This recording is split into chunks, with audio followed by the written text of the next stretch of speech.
JKC news update में आप सभी का स्वागत है। मैं हूं आपके साथ नीरू शर्मा। अपडेट में आगे बढ़ने से पहले आइए नजर डालते हैं इस वक्त की प्रमुख सुर्खियों पर। डोगरी भाषा के संरक्षण और उसके उत्थान को बढ़ावा देने हेतु डोगरी भाषा के छात्रों और रिसर्च स्कॉलर्स द्वारा प्रदर्शन किया गया है।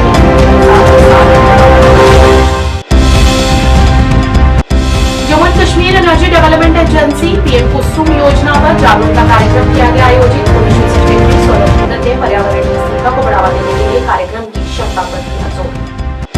17वीं अंतर जिला संगीत एवं कला प्रतियोगिता का आयोजन संगीत दर्शन संगीत कला केंद्र द्वारा अजमेर ऑडिटोरियम में किया गया। शिवसेना का रोपवे के खिलाफ आंदोलन को समर्थन। यात्रा स्वरूप नाविगार्ड ने आजीविका का छीनने की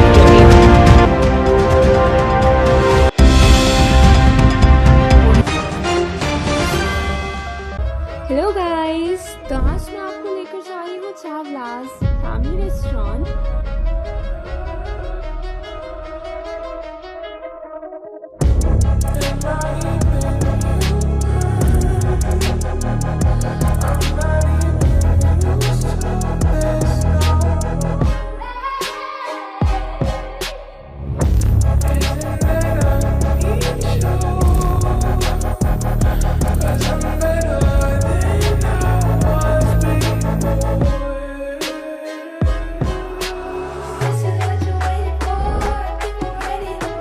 अब समाचार विस्तार से। टीम जम्मू और डुगर मंच सहयोग से आज जम्मू कश्मीर कला संस्कृति एवं भाषा अकादमी से महाराजा हरि सिंह पार्क तक डोगरी भाषा को बढ़ावा देने हेतु डोगरी भाषा के छात्रों और रिसर्च स्कॉलर्स द्वारा विरोध प्रदर्शन किया गया।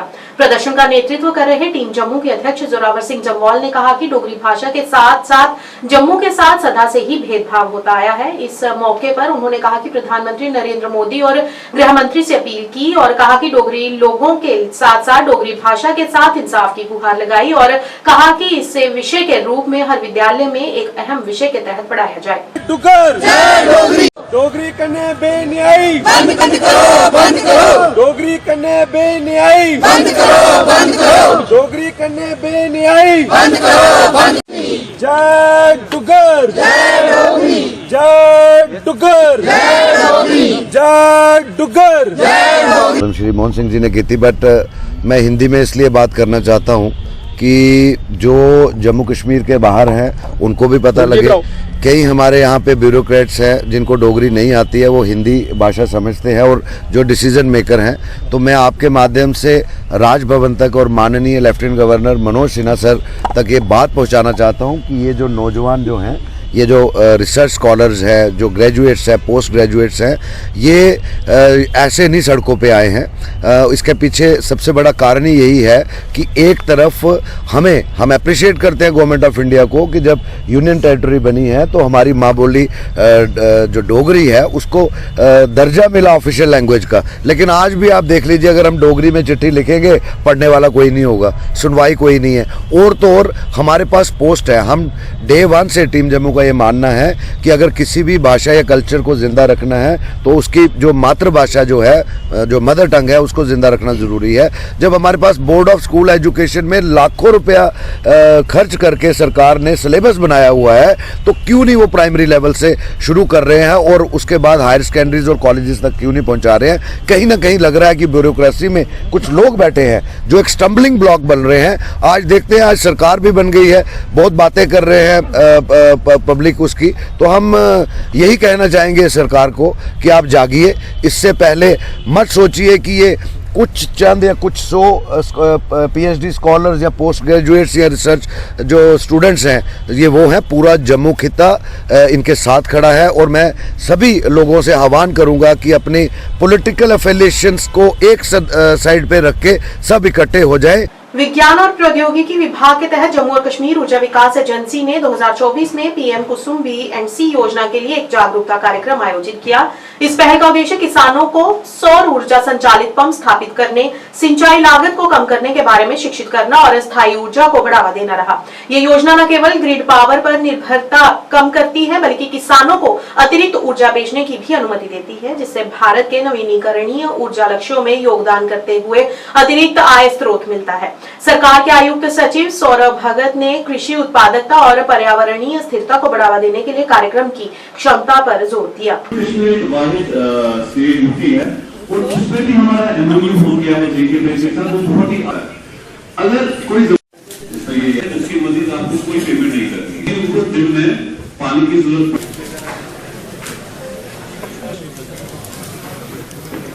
मैडम इधर थोड़ा शकील अहमद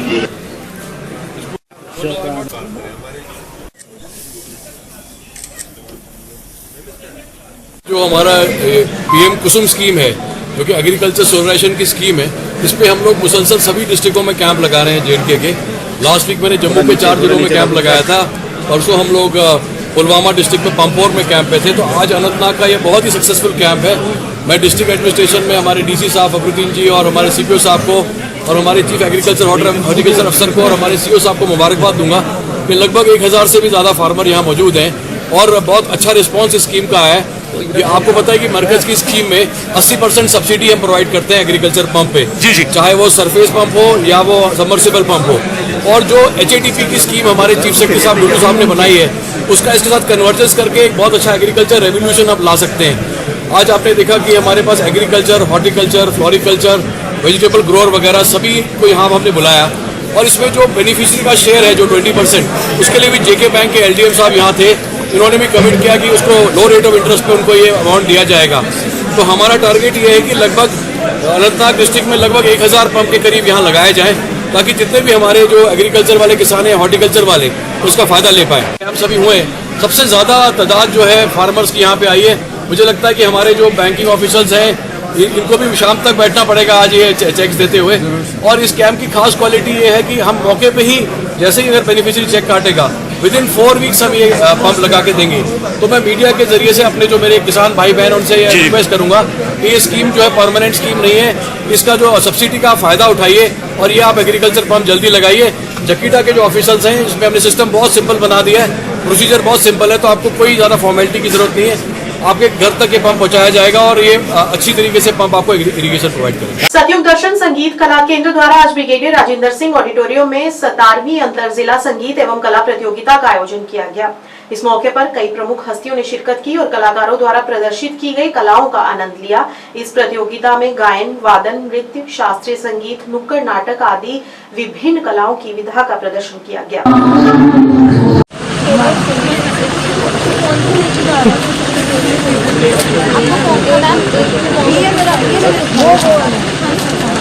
सर्वप्रथम मैं जम्मू वासियों का हार्दिक धन्यवाद करना चाहूँगा कि आज इतना अच्छा यहाँ पर प्रतियोगिता का जो आयोजन हुआ और इसके लिए न केवल बच्चे बधाई के पात्र हैं बल्कि वो पेरेंट्स भी बधाई के पात्र हैं जिन्होंने प्रातःकाल उठकर अपने बच्चों को रेडी किया। और ये प्रतियोगिता की जो तैयारियां चल रही होंगी स्कूल्स में, लगभग 1 महीने से बच्चे इस प्रतियोगिता की तैयारी करा रहे हैं। जैसा कि सत्ययुग दर्शन संगीत कला केंद्र के सौजन्य से ये प्रतियोगिता आयोजित कराई जा रही है भिन्न भिन्न शहरों में। तो ये हमारी 17वीं अंतर जनपदीय सांगीतिक प्रतियोगिता है। इसमें एकल गायन शास्त्रीय संगीत और एकल नृत्य शास्त्रीय संगीत, ऐसे समूह गायन, समूह नृत्य और नुक्कड़ नाटक, रंगोली, भिन्न भिन्न प्रकार की प्रतियोगिताएं हैं। तो हमारा एक सत्ययुग दर्शन ट्रस्ट ने अभी आध्यात्मिक क्रांति प्रारंभ की है कि बच्चे भौतिक ज्ञान के साथ साथ आध्यात्मिक ज्ञान में भी रुचि करें और अपने अच्छे समाज का निर्माण करें। उसके लिए फरीदाबाद में हमारा हेड ऑफिस है, वहाँ पर सत्ययुग दर्शन ट्रस्ट ने एक ऐसा विश्व का पहला स्कूल बनाया है ध्यान कक्ष के नाम से, जहाँ पर आध्यात्मिक पढ़ाई होती है और आध्यात्मिक पढ़ाई भी बिल्कुल निःशुल्क होती है। और ये आज की जो प्रतियोगिताएं भी जहाँ जहाँ हो रही हैं हमारी, ये भी निःशुल्क है। तो हम लोग प्रतिवर्ष आयोजित करते हैं। आपके चैनल के माध्यम से एक ही संदेश समाज को और बच्चों को, प्राचार्यों को देना चाहूँगा कि ये प्रतियोगिता जब भी आयोजित हों तो अपने बच्चों को अधिक से अधिक ऐसी प्रतियोगिता में भाग दिलाएं। बिकॉज भौतिक ज्ञान के साथ साथ सच में आध्यात्मिक ज्ञान बच्चों के पास है तो वो न केवल मेंटली फिट रह सकते हैं बल्कि जो वो करना चाहते हैं, जो भी लक्ष्य हासिल करना चाहते हैं, वो लक्ष्य निश्चित रूप से। कटरा के ताराकोट में मार्ग पर रोपवे परियोजना को लेकर स्थानीय व्यापारियों व यात्रा मार्ग पर घोड़ा पिट्ठू सेवा संचालकों द्वारा घोषित 4 दिवसीय हड़ताल को शिवसेना जम्मू कश्मीर इकाई ने अपने समर्थन की घोषणा की है। इसके साथ ही श्राइन बोर्ड से सुविधाओं की दौड़ में श्री माता वैष्णो देवी यात्रा स्वरूप को न बिगाड़ने व हजारों लोगों के व्यापार व रोजगार को प्रभावित करने से बचने की अपील की। पार्टी प्रदेश मध्यवर्ती कार्यालय में आयोजित आज एक पत्रकार वार्ता में प्रदेश प्रमुख मनीष साहनी ने कहा कि वे विकास व सुविधाओं के खिलाफ नहीं है। अगर इससे धार्मिक भावनाओं के आहत होने, स्थानीय व्यापारियों व रोजगार पर नकारात्मक प्रभाव पड़े तो वे इसके खिलाफ अवश्य खड़े होंगे। देखिए, आज की हमारी जो पत्रकार वार्ता है वो कटरा के अंदर जो रोपवे परियोजना को लेकर वहां पर बवाल मचा हुआ है, श्राइन बोर्ड और वहां का स्थानीय लोग, व्यापारी जो है आपस के अंदर उनका जो है विरोध कर रहे हैं, वहां के व्यापारी और स्थानीय लोग, उसको लेकर है। देखिए, वहां पर जो है तमाम स्थानीय लोगों ने और व्यापारिक संगठनों ने, घोड़ा वालों ने, पिट्ठू वालों ने जो है 4 दिन हड़ताल का निर्णय लिया है। सबसे पहले तो शिवसेना उनकी मांगों को पूरा समर्थन देती है। हम भी उनके साथ जो है हड़ताल के अंदर शामिल होंगे, क्योंकि हमारा भी मानना है, देखिए, शिवसेना किसी भी तरह के विकास और सुविधाओं के खिलाफ नहीं है, मगर अगर स्थानीय लोगों के व्यापार को ताक पर रखकर, स्थानीय लोगों को बेरोजगार कर और सबसे बड़ी बात, अगर आप हमारी धार्मिक भावनाओं को आहत कर अगर कोई सुविधा दी जाएगी, कोई विकास दिया जाएगा, तो बिल्कुल शिवसेना जो है सबसे अग्रणी पंक्ति के अंदर खड़े होकर उसका विरोध किया जाएगा। देखिए, जो रोपवे प्रोजेक्ट वहां पर लगाया जा रहा है वो आप सबको मालूम है कि ताराकोट मार्ग पर लग रहा है। ताराकोट मार्ग जो पूरी तरह से कटरा बाजार से हटा हुआ है, कटरा बाजार से अलग जगह पर है। हमारी तो और वहां के स्थानीय लोगों की भी लगातार श्राइन बोर्ड से मांग कर रहे हैं कि आप ताराकोट मार्ग की जगह ये जो रोपवे प्रोजेक्ट है इसको मुख्य मार्ग पर लगाया जाए और चरण पादुका के बाद में लगाया जाए, ताकि वहां के स्थानीय लोगों को, बाजार को, व्यापारियों को किसी तरह का नुकसान नहीं हो और यात्रा श्री माता वैष्णो देवी यात्रा का स्वरूप भी बना रहे, वो बिगड़े नहीं। देखिए, पहले ही हमारा मानना है कि श्री माता वैष्णो देवी यात्रा को सड़क और रेल मार्ग के कारण आधा अधूरा कर दिया गया है। आपको पता होगा कि रेल विकास और सड़क मार्ग के विकास से जो यात्रा श्री माता वैष्णो देवी की कथा जो स्वरूप जा उसको यात्रा स्वरूप था, कथा के अनुसार पहला दर्शन कौल कंडोली हुआ करता था, दूसरा दर्शन देवा माई था, जिसको जो है पूरी तरह से काट दिया गया है। और अब इस रोपवे प्रोजेक्ट से क्या होने जा रहा है, पवित्र बाणगंगा के दर्शन नहीं होंगे, चरण पादुका के दर्शन नहीं होंगे, अर्धकुंवारी के दर्शनों से जो है तमाम श्रद्धालु जो है वो महरूम रह जाएंगे, यानी और ज्यादा यात्रा का स्वरूप जो है वो बिगड़ेगा। हमारी जम्मू कश्मीर के उपराज्यपाल जो कि श्री माता वैष्णो देवी श्राइन बोर्ड के चेयरमैन भी है, उनसे अपील है कि इस परियोजना को मुख्य मार्ग पर जो है स्थानांतरित किया जाए। विश्व विरासत सप्ताह के तहत लोग मुबारक मंडी किले को देखने के लिए आ रहे हैं, जो डोगरा शासकों की धरोहर जिसे कहा जाता है बड़ी ही बुरी स्थिति में है। लोगों ने कहा कि इस सप्ताह के चलते लोगों को इसके लिए जागरूक करने की कमी पाई गई है। इस किले को देखने आए हुए लोगों ने बताया कि इसकी स्थिति बेहद खराब है। उन्होंने कहा कि यहाँ पर पिछले कई सालों से लगातार काम तो चल रहा है, लेकिन काम क्या हुआ है दिखाई नहीं दिया।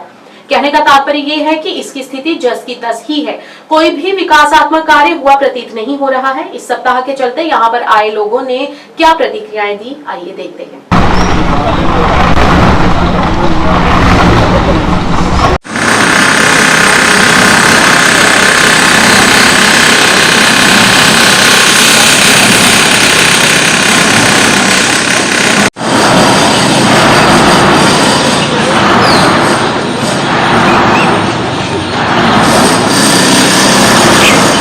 Mubarak Mandi Palace, how do you feel and what message you want to give to Jammu people? I want to thank Jammu people, Dogra people. I really enjoy this city and I came here for a heritage week and thanks. What did you see here Here in Jammu, in the palace? I see the ancient palace, the museum and the park. कहना चाहूँगा कि आपने बोला heritage week है, मुझे आपके माध्यम से ये पता लगा कि हेरिटेज वीक है, क्योंकि जम्मू में इस चीज़ की कोई इन्फॉर्मेशन नहीं दी गई है, किसी को बताया नहीं गया, कोई इन्फॉर्मेशन को एडवर्टाइजमेंट नहीं की गई थी। हम जहाँ पे आए थे मुबारक मंडी देखने, अपने फ्रेंड्स के साथ, अपने अंकल के साथ घूमने आया था देखने के लिए कि मुबारक मंडी क्या है, कैसा है। हम लोगों ने म्यूज़ियम वगैरह देखा है और पैलेस देखा। पैलेस बहुत ही बुरी कंडीशन में है, जिसको बहुत इमीडिएट तौर पे इसको रेनोवेट करने की ज़रूरत है। मेरे ख्याल से सरकार या फिर गवर्नमेंट को जल्द से जल्द इसमें इंटरवीन करना चाहिए ताकि वो इसकी कंडीशन को ठीक कर पाएँ और हमारी जो हेरिटेज है जम्मू की, हमारे डोगरों की जो हेरिटेज है उसको बचा पाएँ। इधर पहुंचो, कैसे पहुंचे आप?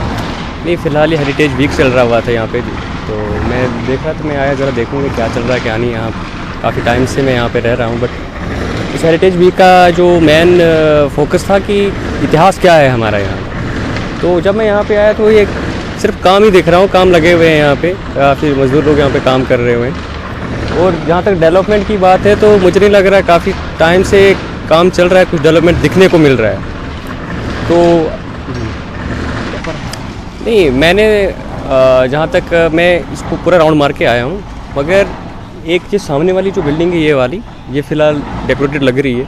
पीछे आप इस पोर्शन को देख लो, वहाँ पे अंदर जाके वगैरह पूरा डिसमेंटल है और ऊपर भी चेक करोगे आप तो कोई खास नहीं है। ठीक है, एक सामने वाली जो बिल्डिंग है अंदर देखा मैंने, पुरानी इतिहास की चीज़ें रखी हुई हैं संभाल के। सच बोलूँ या ये जो हमारे नेतागण लोग आके जो लीपा पोथी करती हैं वो कर दूँ? सच बोलिए आप। सच बोलिए कि जो जैसी हालत थी वैसी ही हालत है। There is nothing new to in this museum. वही 4-6 चीज़ें वो पता नहीं कैसे बच गई हैं। जैसे इस मुबारक मंडी के अंदर, मेरा आपसे एक छोटा सा सवाल है कि ये इतना बड़ा कम्प्लेक्स था, क्या इसमें जो हमारे राजा या महारानियाँ थी वो ज़मीन पे सोती थी? उनकी कोई चारपाई, कोई पलंग मिलता आपको? उनकी कोई जूता मिलता आपको? उनका कोई बर्तन मिलता आपको? वो चीज़ें कहाँ गई? उनका कोई कपड़े रखने वाला या बाकी कीमती सामान रखने वाला कोई ट्रंक, कोई संदूक जरा साढ़े डोगरी जाख देना, वो मिलता है कहीं? पीड़ा होती है। आप लोग पत्रकार हैं, इसके ऊपर मुबारक, अगर अपनी डोगरा विरासत आप लोगों ने बचानी है, बेड़ा गर्क तो हो गया है, टू बी हॉनेस्ट। क्यों कि ना यहाँ की सरकार इसके प्रति सीरियस है, और सरकार से भी ज़्यादा मैं दोष दूंगा क्योंकि मैं हिस्ट्री का विद्यार्थी हूँ, मेरे मन में हिस्ट्री के प्रति पीड़ा है। मैं जब भी मुबारक मंडी, अभी ये मेरा भतीजा है, ये आया हुआ था, ये इटली में है, तो ये 3 साल के बाद आया, ये उसका इटली का निवासी, उसका फ्रेंड आया तो कहने लगा मास्टर जी चलिए मुबारक मंडी देखनी है। तो मैं कई सालों के बाद, मतलब जब भी यहाँ आता हूँ, ये मुबारक मंडी मुझे अपनी माँ लगती है, और मेरे दिल में से चीख के यही आवाज़ निकलती है कि मुबारक मंडी रो रही है, मुबारक मंडी बूढ़ी हो चुकी है। मुबारक मंडी कहती है जम्मू के लोगों मेरा इलाज करवाओ, मेरा इलाज करवाओ, अगर मैं ऐसे ही ज़ख्मी हालत में पड़ी रही तो मैं एक दिन मर जाऊंगी। आप खुद बुद्धिमान व्यक्ति हैं पत्रकार साहब। कृषि विज्ञान केंद्र कुपवाड़ा ने मत्स्य पालन विभाग के सहयोग से आज विश्व मत्स्य पालन दिवस के उपलक्ष्य में यहां केवीके कार्यालय में एक प्रभावशाली समारोह का आयोजन किया। समारोह में उपायुक्त कुपवाड़ा सुश्री आयुषी सूदन मुख्य अतिथि रही। इस अवसर पर उपायुक्त ने कहा कि जिला कुपवाड़ा में महत्वाकांक्षी समग्र कृषि विकास कार्यक्रम के तहत प्रगति की अच्छी गति देखी जा रही है, जिससे ग्रामीण अर्थव्यवस्था को बढ़ावा मिलेगा। उन्होंने कहा कि मत्स्य पालन क्षेत्र में रोजगार सृजन की काफी संभावनाएं हैं और उन्होंने बेरोजगार शिक्षित युवाओं से अपनी आजीविका कमाने के लिए इस क्षेत्र का फायदा उठाने की अपील की। तो दिस इवेंट वर्ल्ड फिशरीज, थोड़ी सी बात करूंगा क्योंकि मैडम डन।